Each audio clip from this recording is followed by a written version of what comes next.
તમને મોટા કર્યા છે, ગાંધીનગર મોકલ્યા છે, ખબર છે આપણે મહિનાથી મુખ્યમંત્રીને 2-3 વાર રજૂઆત કરી પણ કઈ એનો નિકાલ જ નથી આવતો અને બળજબરી પોલીસની હાજરીમાં નાખીને તો ભલે આમાં 382 ન જોતા અમને એમ તો થશે કે આ તો એમ થઈ છે કે ખેડૂતે વળતર જે બોલા પુત્ર નાય તો રોટલો નાખે બધું લલચાવીને એવી રીતના ખેડૂતોને લલચાવે છે। ખેડૂતો અને વીજ પોલ કંપનીઓ વચ્ચે ચાલી રહેલો જે વિરોધ છે તેમાં હવે આખરે સરકારની એન્ટ્રી થઈ છે। ધાંગધ્રાના કોંડ ગામે ત્યાંના જે ધારાસભ્ય છે પ્રકાશ વરમોરા તેઓ ખેડૂતો પાસે આવ્યા હતા અને ખેડૂતોએ તેમના સામે જોવા જેવી કરી છે। શું છે સમગ્ર માહિતી વિગતે ચર્ચા કરીએ। નમસ્કાર, આપ જોઈ રહ્યા છો ચક્રવાત ન્યૂઝ, હું છું આપની સાથે નિધિ।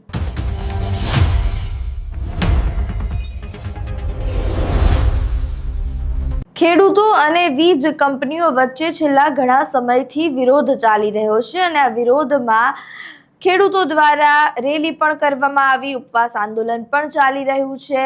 ત્યારે હવે જે ખેડૂતો છે તેઓ હવે ક્યાંક ને ક્યાંક નિરાશ જોવા મળી રહ્યા છે, સરકારથી નિરાશ જોવા મળી રહ્યા છે। ખેતરોમાં વીજ કંપનીઓ દ્વારા વીજ પોલના જે ટાવર છે તે ઊભા કરી દેવામાં આવ્યા છે, ખેડૂતો દ્વારા તેને તોડી પણ પાડવામાં આવ્યા છે। ખેડૂતો સામાન્ય વળતરની માંગ કરી રહ્યા છે ત્યારે વીજ કંપનીઓ તે વળતર આપવા માટે કોઈ પણ પ્રકારનું જે સ્ટેટમેન્ટ છે તે આપવા તૈયાર નથી। ખેડૂતો સાથે જ્યારે વીજ કંપનીઓ વાતચીત કરે છે ત્યારે પણ વીજ કંપનીઓના જે અધિકારીઓ છે તેમની બોલતી બંધ થઈ જાય છે। વીજ કંપનીઓના અધિકારીઓ જે છે તેઓ પત્રકારો સાથે પણ ખોટી રીતે વ્યવહાર કરે છે।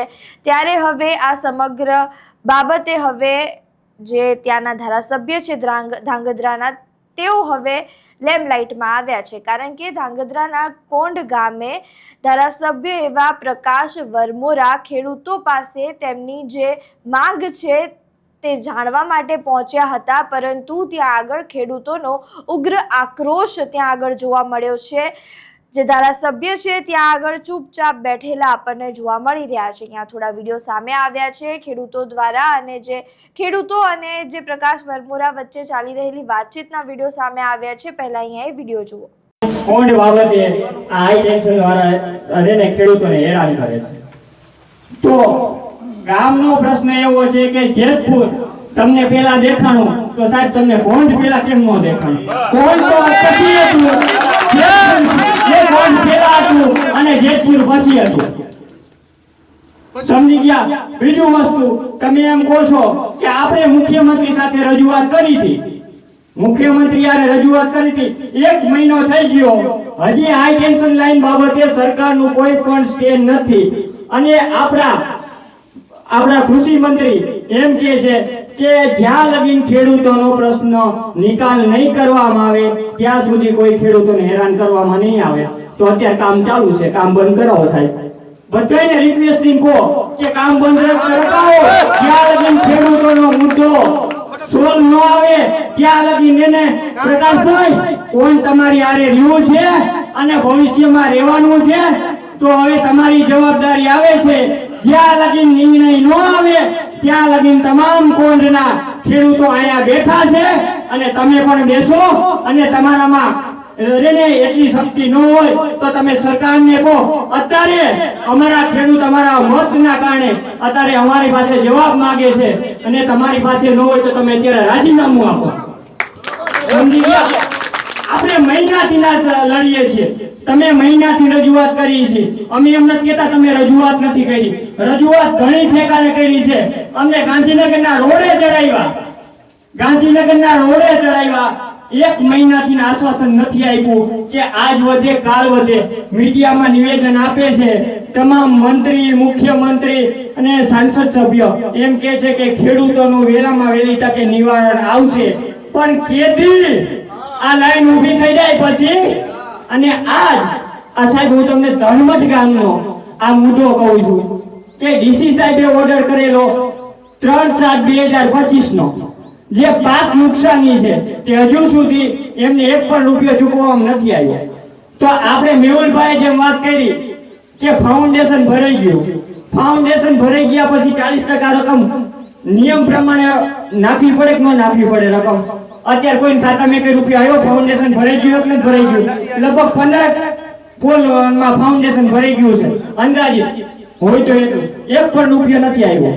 તે સિવાય તમે કલેક્ટરને એમ કહો, જે બાજુનો સર્વે નંબર છે, કલેક્ટરે બીજી કેવી ભૂલ કરી કે જે સર્વે નંબરની અંદર પોલ આવે છે ને, એ સર્વે નંબરથી જે કોઈ 67 મીટરનો કોરિડોર હોય ને, 67 મીટરની કોરિડોરની જ અંદર હુકમ કરેલો હોય છે.